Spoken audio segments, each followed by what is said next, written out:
Hey, it's male pattern hair loss, the same as androgenetic alopecia. With that and more here at the Hair Wire.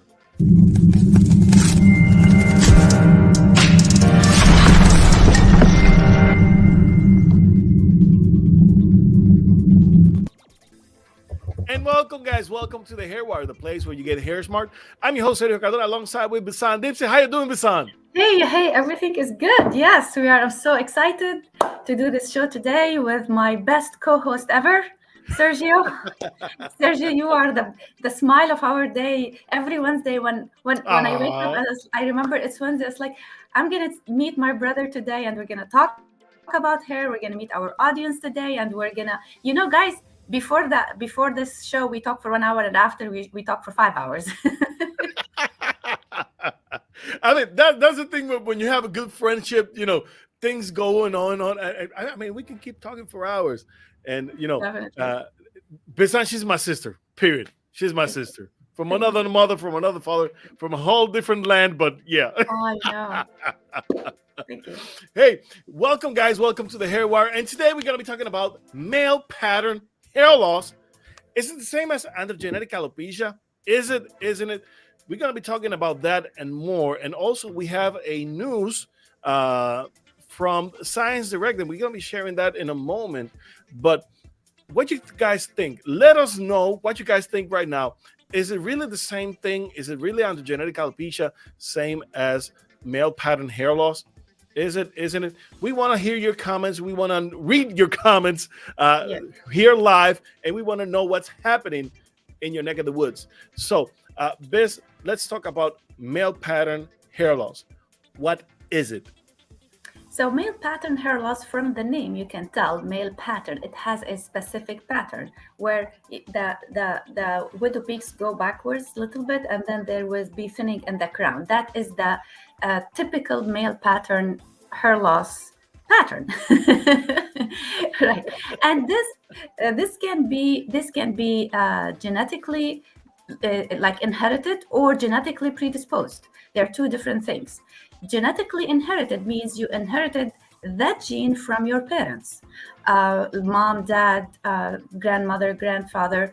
And this gene also, before we go to the predisposed, this gene can be actually triggered on and off depending on your lifestyle. And that's what epigenetic means. So whenever you do have the gene, it can go 50%.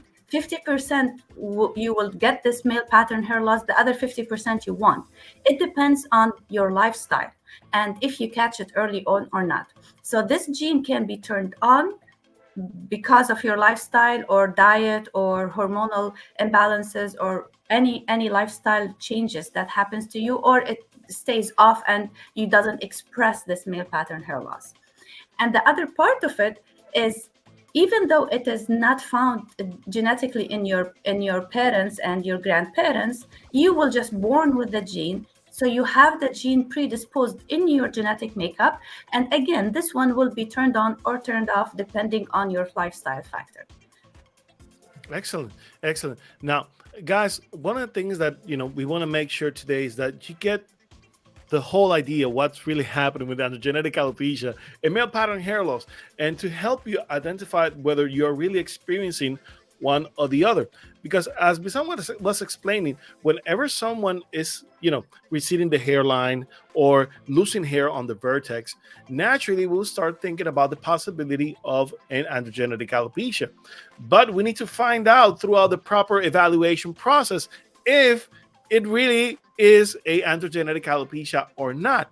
Because that's the thing, whenever we see a pattern of hair loss, it's just describing how we are losing hair, but not necessarily it means or it is a diagnostic for the cause of that type of hair loss.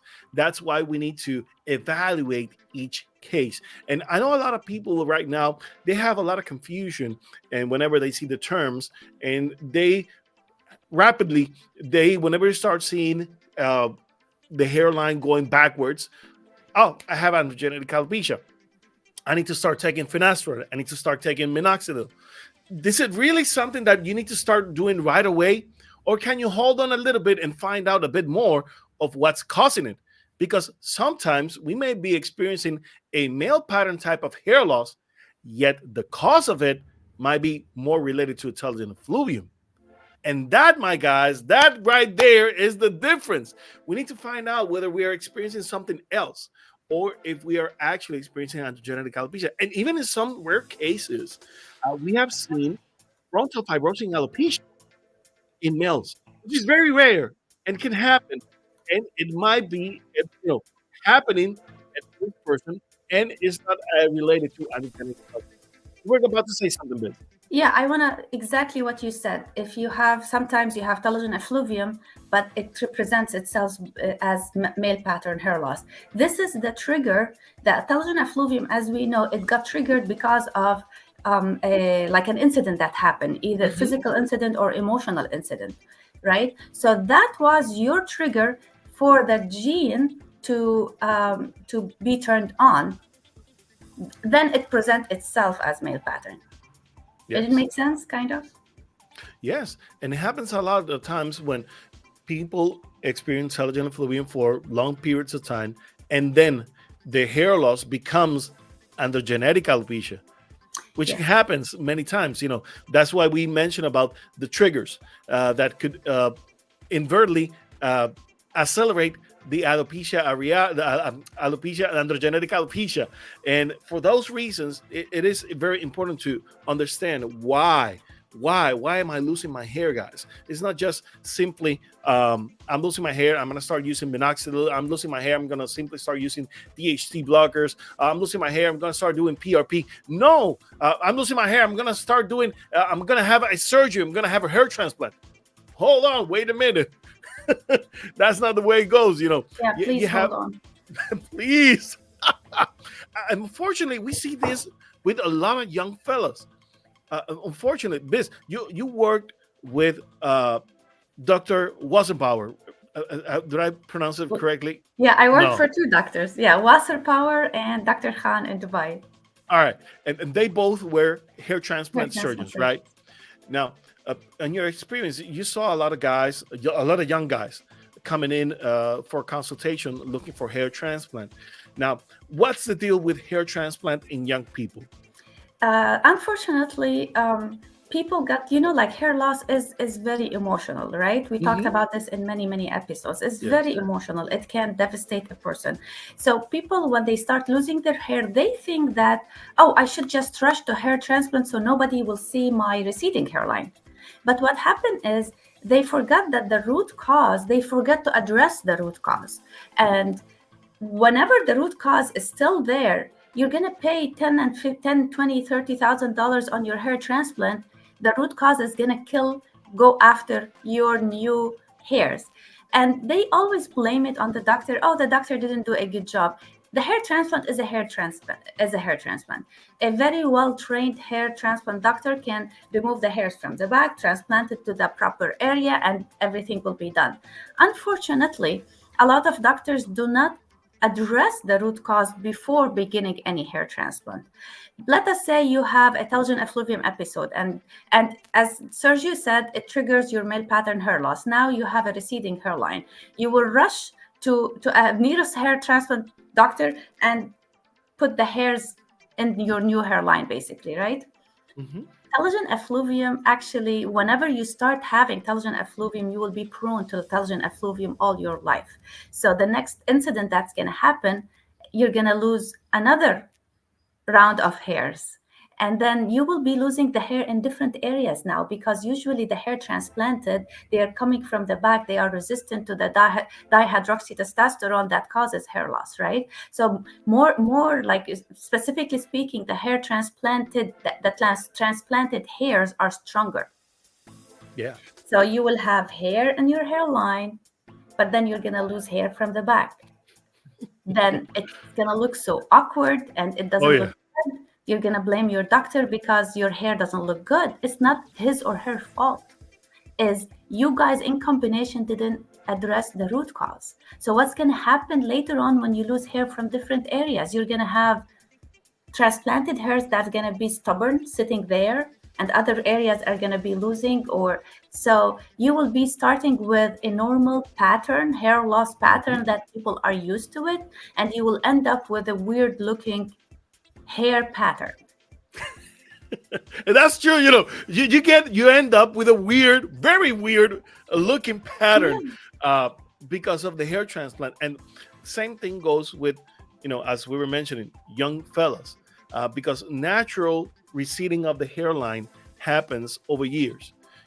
A male with 20 years old has a type of receding hairline versus a 30-year-old versus a 40-year-old versus a 50-year-old.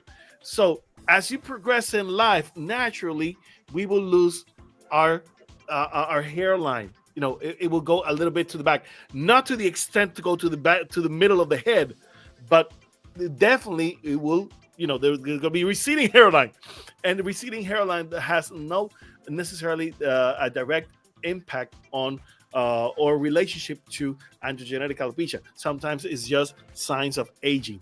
Simple as that. yeah, Simple as that. Simple as that. Signs of aging, not necessarily androgenetic alopecia. And the thing is that, for instance, as you were mentioning, if I do a hair transplant in my 20s, right? My hairline will be somewhere close around here, right? And now in my 30s and my 40s, my hairline is right up there. So I'm gonna be looking very weird. It's gonna be yeah. very weird looking hairline. So here's the thing, hair transplant surgeons nowadays, they rather do hair transplant on fellows after their 30s, and even trying to do it, a After. bit afterward, the highs in the 30s rather than in their early 30s or even in their 20s, because again, that receding hairline will cause that hair transplant to look weird over the years. So you wanted something that will look good on you for years to come. So the idea is to actually address the situation that is causing your hair loss, and by addressing it properly, we will first of all keep the hair that we have, at least make it stronger. We will stop any unwanted shedding, because natural our hair will shed on a daily basis, but that unwanted hair shedding will stop or at least be under control. And then by doing a hair transplant, we can cover those areas where it didn't grow out any new hair, or at least it didn't grow back, and it will look amazing. It will look amazing for years to come. And you will see that most successful hair transplant will happen on guys after the 40s. Why? Because that hairline has already gone, and it's pronounced enough that when you do that hairline, when you reconstruct that hairline, it looks amazing. And after the 50s and even the 60s, that hair looks phenomenal. And that's the whole idea. That's the whole idea. Now, here's the thing: is androgenetic alopecia same as male pattern hair loss? Biz, what do you think? No, we have to differentiate between both of them. I'm gonna leave it to you because you are well versed in this more than me. Well, whenever we talk about androgenetic alopecia, guys, here's the thing: we need to understand that we need, first of all, a family history of hair loss, and particularly whenever we experience male pattern hair loss, not necessarily we have a family history. And you have to consider, as Biz was mentioning, if we are going to develop androgenetic alopecia because of telogen effluvium, that's one thing. But purely androgenetic alopecia is different. So usually, whenever we see androgenetic alopecia, pure androgenetic alopecia, we have the family history first. Secondly, the male pattern. Now, the male pattern that we're actually looking at is not the receding hairline, is the hair loss on the vertex. Once we start seeing that hair loss manifest in the vertex area, then we notice that because of that particular area is more affected because of DHT, then we know for sure that we're dealing with androgenetic alopecia. And thirdly, we want to make sure that the follicles are miniaturizing. Now, usually we see a lot of people whenever they use their scopes and they see thin, short hairs, they believe that they're watching, that they're seeing miniaturized hairs. When in fact, when you pull that hair out, when you pluck it out and you measure the depth of the root sheath, you realize, it's not miniaturized. This is above 2.91 millimeters of depth. So it's not miniaturized. It's just a hair that is thin. Thin in hair and miniaturized hair may look the same, but they aren't because of the depth of the follicle. It's not deep enough. When the follicle is deep enough, then we realize the hair thinning. And when we see that the follicle has become shorter, then we know it has become miniaturized. And as we have mentioned in previous shows, once a hair becomes miniaturized, it will follow through the process of cicatrization. So the that hair follicle will disappear eventually. But when the follicle is becoming damaged due to, let's say, corrosive sebum, there's a process that we can stop, that we can reverse, and thus far, that thinning could be reversed. I don't know I don't know if I'm making myself clear enough, guys. Yeah, it is a bit complicated. That's why I told you to say it, because I know you're studying this more than me. Yeah, it is. It is a little bit. So now, like, trichology these days are evolving because of all these wonderful scientists and doctors are trying to understand what is, not like what trichology is, but the science of hair is evolving, as all sciences do, right? Yes. Every science is evolving, especially now trichology. People start to understand the importance of stabilizing your hair before doing a hair transplant or before doing anything with your hair, going back to the root cause. So you hear the music or just me? Yeah, is the music? Oh, sweet. I love that. I was like, why do I hear music? So anyway, back to our subject. So what Sergio is trying to say is male pattern hair loss is just from the name. You can see the pattern of it. And the pattern of it is receding hairline with the vertex thinning. And it has to be both, because if just the vertex, that does not have to be, and like the androgenetic alopecia thing, it could be a low estrogen alopecia, right, Sergio? I Mhm. learned that from you. So, Yes. so when we're talking about the male pattern hair loss, two things has to occur: the receding hairline and the vertex. If one of them is occurring, that's not male pattern hair loss. Now, when we go to androgenetic alopecia, as Sergio was saying, it is genetic, yes, genetically either inherited or disposed. We talked about that. Mhm. But androgenetic alopecia by itself can be, you have to analyze it under a scope. And this is the scope we're talking about. This is the scope we're talking about. Most trichologists has a scope like that. Mhm. They will analyze your scalp, and then they will see if there is moisturized hairs. These moisturized hairs, they, as you said, they can look thin and pointy, but it's not only that. You have to see the depth of the hair follicle, because if it's thin and pointy and not deep, it could be just thinning because of Telgin effluvium. Exactly. When it becomes deep, then you say androgenetic alopecia. So maybe it's a bit complicated. It was a bit complicated for us when we started learning that. No worries, guys. But that's why proper diagnosis is important. Yes. That's why we're doing this episode today, specifically about how to differentiate between pattern and androgenetic alopecia. Because you cannot just, because you start losing your hair, you jump into finasteride or dutasteride or minoxidil. These all prescription medications are wonderful if they are being used right in the right case. If it was done right in the right case, you will have good results. But if it wasn't for you, you will just suffer from side effects that were not necessarily at all. And as all prescription medication, they are chemicals, they are synthetic chemicals, they do come with side effects. Mhm. Minoxidil is a wonderful hair stimulator. Wonderful, because when you put the minoxidil on your scalp, it will dilate the vessels around the hair follicles. Blood circulation goes more in there, then you will start seeing more hair growth. But also, not everybody will benefit from minoxidil, because when you put minoxidil on your scalp, There is an enzyme inside your scalp that will activate the active ingredient of minoxidil. So some people will put it on their scalp and they lack this enzyme just naturally, they don't have it, they start itchy. And then the itchiness will cause inflammation. Inflammation will cause more itchiness and pain, and we will be starting with androgenetic alopecia or like normal hair loss. Then we will be ending up with a scalp condition, and scalp conditions actually can be more severe to your hair loss more than your normal hair loss trigger in a way. So same like with finasteride, it will affect the sex drive for men.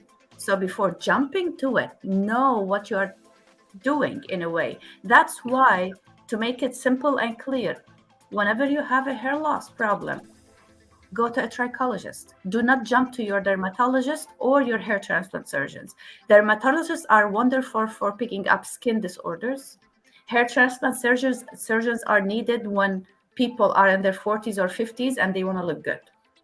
Trichologists are the only people who are studying the science of hair, and they can help you identify what kind of hair loss you have, give you the holistic treatment to it, and if necessarily prescription medication.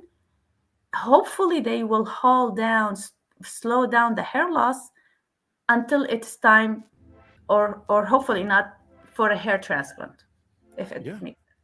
Yeah, definitely. Now let's talk about the medications used to treat androgenetic alopecia. For instance, you were mentioning this about minoxidil. Minoxidil was a medication that was developed in the 1950s. Now, back then, it was first used as a treatment for ulcers in the stomach. Then later on, it was discovered that it was better used as a medication for um, elevated Palpitations. yeah, exactly. Hard blood pressure, high blood pressure. That's the High one that blood I'm looking. pressure. Yeah, High blood pressure. It causes palpitations. The side exactly. effect of it is palpitation. Hey guys, that's you had a Latino here, you had an Arabic here, so English mix up. So forget us. But whenever we talk about high blood pressure, minoxidil was one of the go-to treatments, and as a result, people were experiencing side effects. And one of the side effects that people were experiencing was thicker hair across their body, face and body, and of course on their scalp. So naturally, we start thinking about the possibilities that minoxidil could reverse hair loss, and because of it, then we have a company later named Johnson and Johnson, who took the minoxidil and made a preparation, a topical solution based on 2%, and then later on 5%, which then back then was only prescribed. A few years later, back in 1990, back in 87, 92, sorry, minoxidil was first available to the general public as a medication without prescription. You can take it over the counter medication. And minoxidil was amazing. It's a solution. But as a solution, one of the things that Bissam was mentioning is that if you don't have the enzymes in your scalp, it's going to be itchy. It's going to be very irritating solution. And particularly for people who are experiencing sometimes seborrheic dermatitis, which is one of the leading causes of telogen effluvium. With seborrheic dermatitis, unfortunately, you're going to get flared up, and you're going to see more dandruff, and you're going to be seeing more redness, and you're going to be seeing even more sebum on your scalp. So the thing is that that solution, that lotion of minoxidil, is not for everyone. Unfortunately, it's not for everyone. And usually you have to take it twice a day for guys.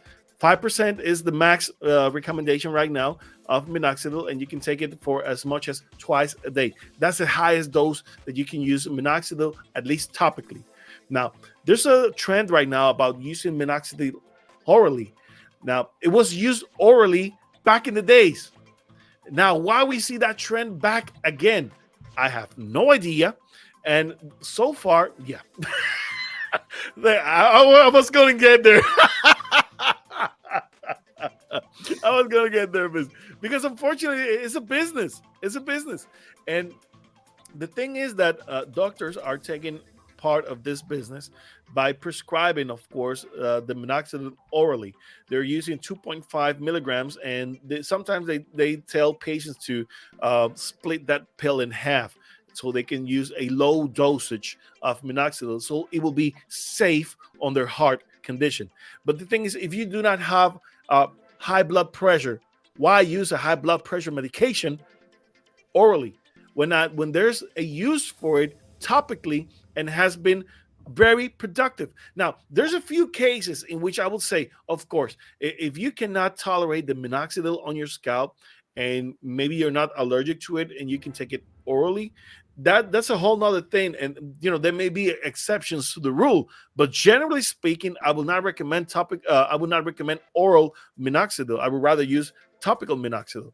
And now we have a better version, which is the foam version. Why is it better version? Because a foam version is low pH, has a lower pH, while the lotion has a high pH of 9. That foam version is about 4.5. So by having a lower pH level, it is more suitable for people who have a tendency for scalp inflammation. So people with seborrheic dermatitis could actually use the foam, Yeah. and which makes it better as a solution. So in that sense, I rather use minoxidil foam rather than any other version. And of course, there are exceptions to the rule, but then again, it will go on a case by case scenario. So if I have to choose a first weapon of choice, I would say minoxidil 5% foam version rather than any other version. Now, for females, if you guys want to use the 5% version, you have to do it just once a day.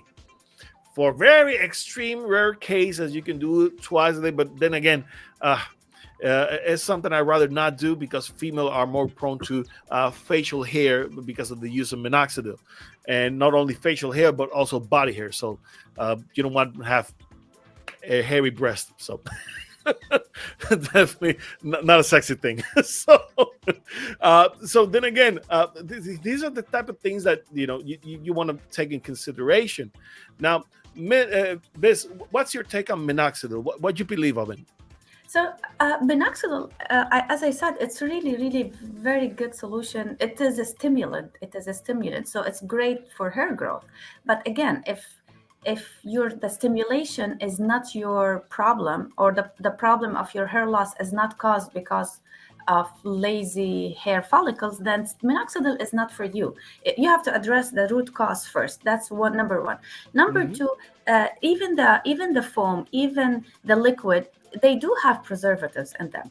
Yeah. Otherwise, they cannot do it without preservatives. So the long use of preservatives on your scalp, really directly on your scalp, it's going to lead to a high toxicity on your body on the long run. I'm not saying with 1 year or 2 years, but on the long run. Also Yeah. because toxins are all over the place. So you don't need one more thing to have toxicity in it to increase the toxic burden on your body.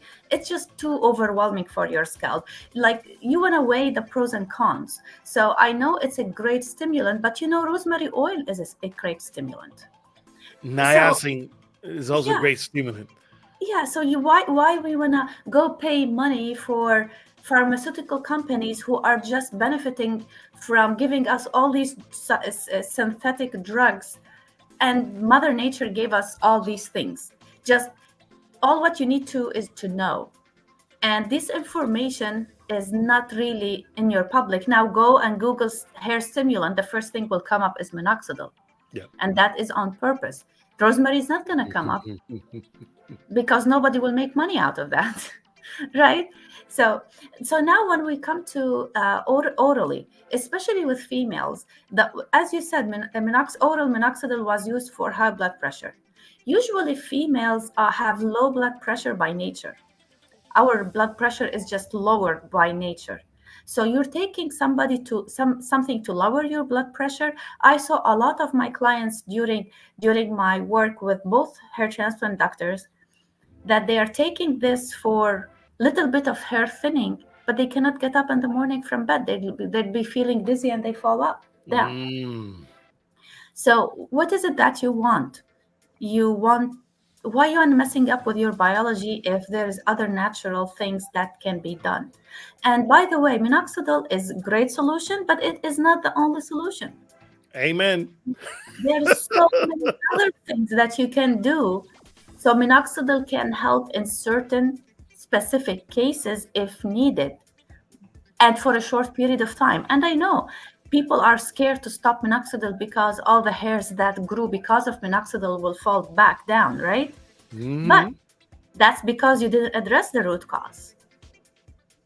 Address the root cause. Use the minoxidil if you want to help the hair grow faster. While you're addressing the root cause, you can stop the minoxidil gradually and your hair will be stable. But you have to be smart about the combination. And that's key right there. Being smart about the combination, what type of combination I'm going to be using for my hair loss.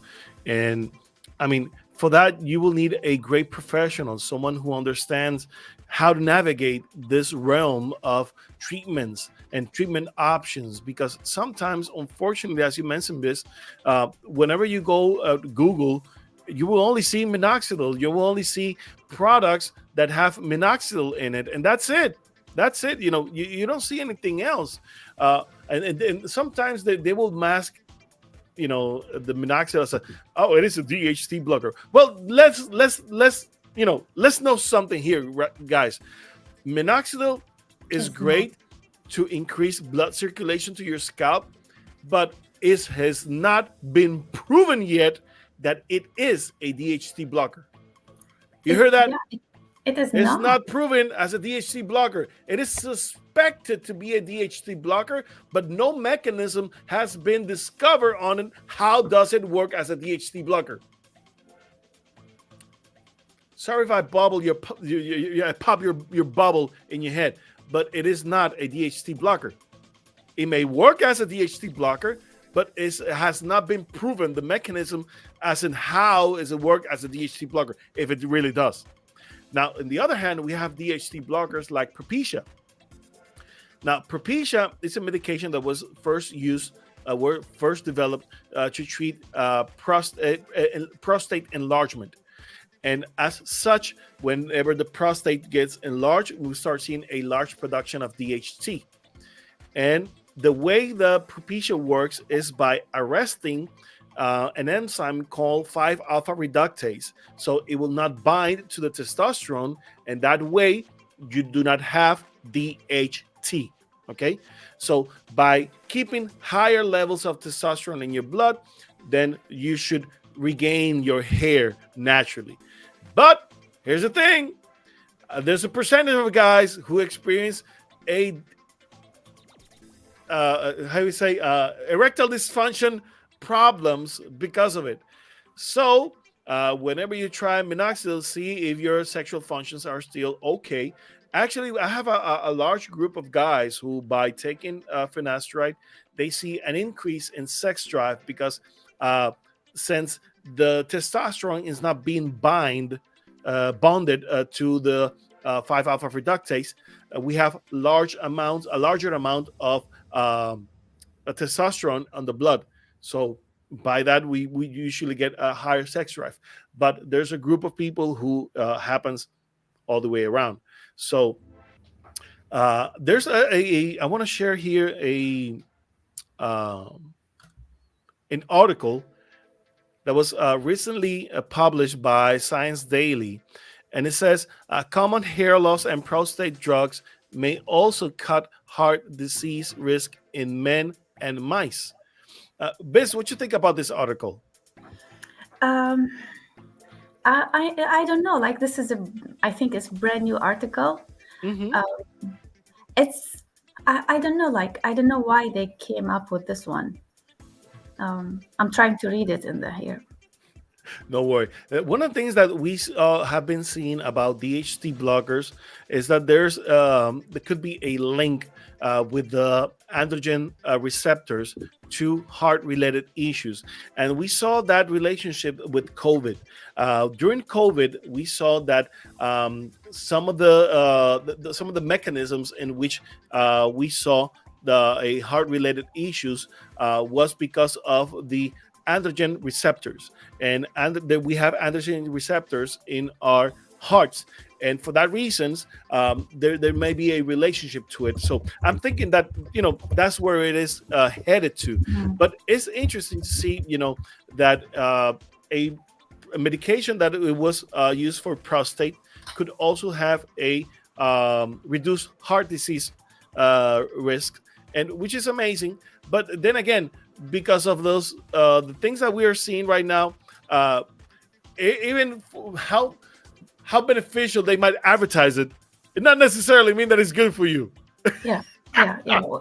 Let's step back and see. Actually, analyze the experiment they did. Is I wouldn't take a medication if unless it is meta-analysis, means like did the clinical trials on a lot of people, not 100 Hmm. people, like thousands, like 10,000s of people, because we don't know what side effects get can happen, and also on the long run too, what's going to happen on the long run.